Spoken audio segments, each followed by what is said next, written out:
Seberapa kesenjangan antara China dan AS dalam bidang kecerdasan buatan? Pertanyaan ini muncul sebagai pertanyaan umum setelah munculnya text-to-video generator Sora oleh OpenAI. Banyak pakar memiliki jawabannya sendiri, seperti pernyataan bos besar Baidu, Robin Li, yang juga telah berfokus dalam AI sejak 1-2 dekade yang lalu, yang mengatakan kesenjangannya hanya 2 bulan dengan OpenAI. Atau pandangan pelindung cyber negara China, Zhou Hongyi, maupun Elon Musk yang merasa kesenjangannya selama setahun. Walau ada sebagian pakar di dalam industri ini, bahkan berpendapat bahwa ada kesenjangan antar generasi yang mungkin tidak akan pernah terkejar di bawah efek Matthew. Namun, apakah benar demikian? Mari kita bahas seberapa besar kesenjangan teknologi bidang kecerdasan buatan antara dua superpower dunia ini terlebih dahulu. Lalu, kita lihat peluang bagaimana China dapat menyalip nantinya. Jadi, sekali lagi, seberapa besar kesenjangannya? Jawabannya terletak pada 2 poin dasar, yaitu modal dan sumber daya manusia. Mari kita bahas satu persatu, mulai dari modal atau uang. Jika Anda mengenal bidang ini, Anda akan tahu bahwa pengembangan kecerdasan buatan sangat membutuhkan investasi sangat besar, terutama untuk model besar umum. Biaya yang tidak bisa dihindari dari GPT-4 mencapai 63 juta dolar, dan biaya operasional harian mencapai 70 hingga 80 ribu dolar. Artinya, semakin banyak uang yang Anda habiskan, semakin baik SDM yang dapat Anda rekrut, termasuk menyewa server yang lebih cepat untuk melatih lebih banyak big data. Sebagai hasilnya, kinerja kecerdasan buatan Anda menjadi lebih baik.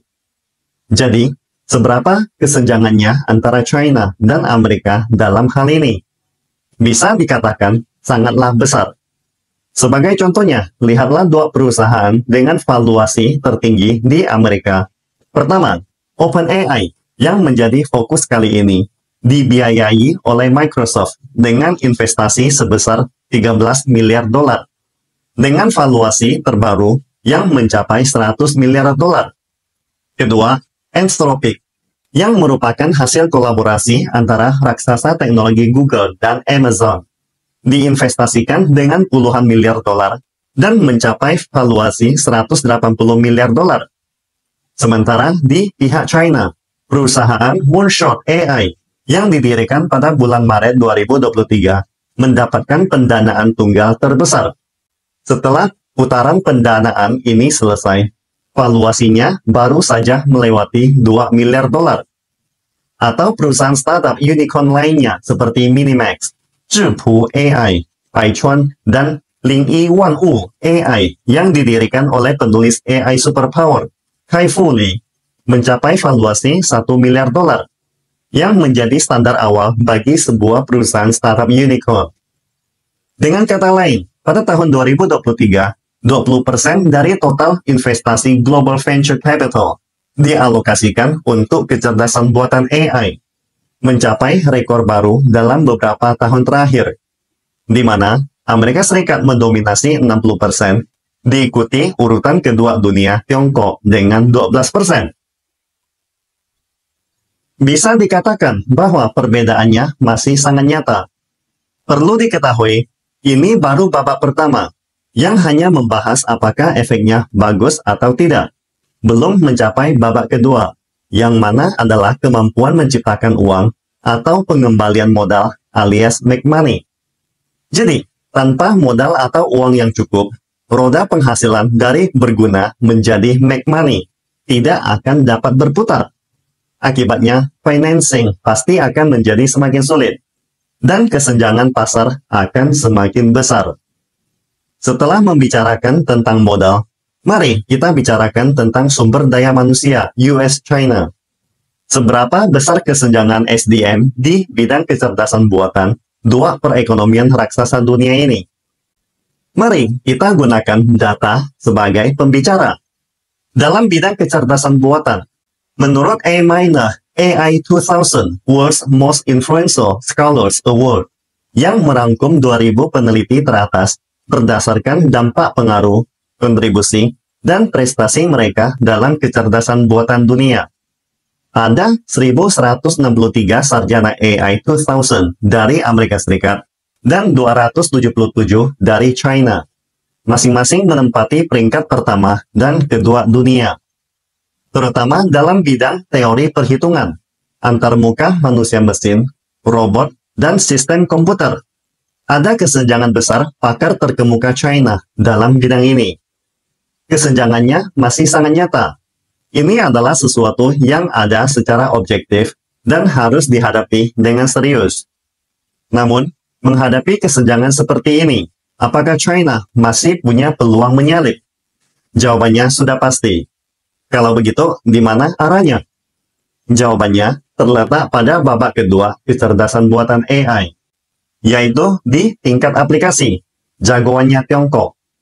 Karena sejauh ini, negara-negara barat hanya membahas kesenjangan di tingkat model, yang dapat Anda lihat sebagai dasar rantai industri kecerdasan buatan secara keseluruhan. Akan tetapi, perkembangan industri AI memerlukan lebih dari sekedar dasar, tetapi juga aplikasi dan ekosistem. Contoh yang paling sederhana, seperti di era internet mobile. Meskipun China tidak berada di garis start paling awal, namun China berhasil meraih dividen terbesar di tingkat aplikasi.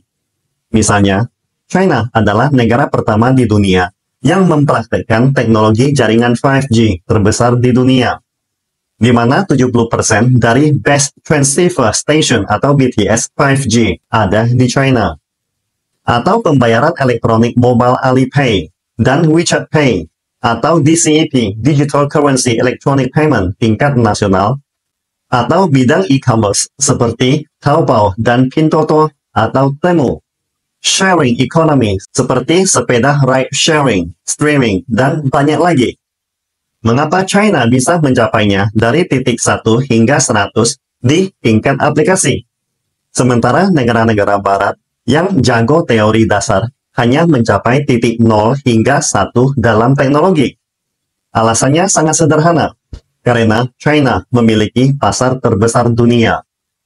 Jumlah penduduk yang besar menciptakan keunggulan pasar yang tak tertandingi. Kebutuhan pasar yang besar akan terus memunculkan produk baru dan menghasilkan ekosistem yang lebih matang. Selama proses ini, data baru akan terus bermunculan, dan data ini dapat memperkuat model yang China latih, memperbaiki kekurangan China di tingkat model besar.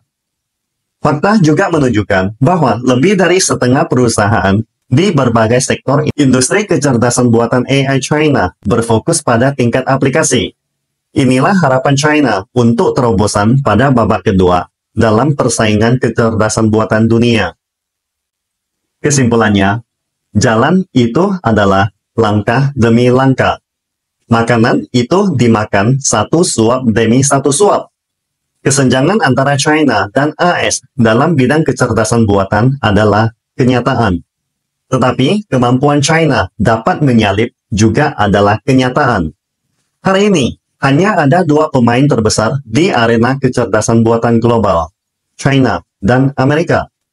Kedua superpower ini, baik dari segi ukuran perusahaan, lembaga penelitian, SDM, maupun dana modal, jika dijumlahkan secara total, sudah mendominasi lebih dari 80% di dunia.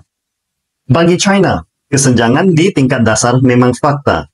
Tetapi yang paling penting adalah mempertahankan posisi di meja permainan.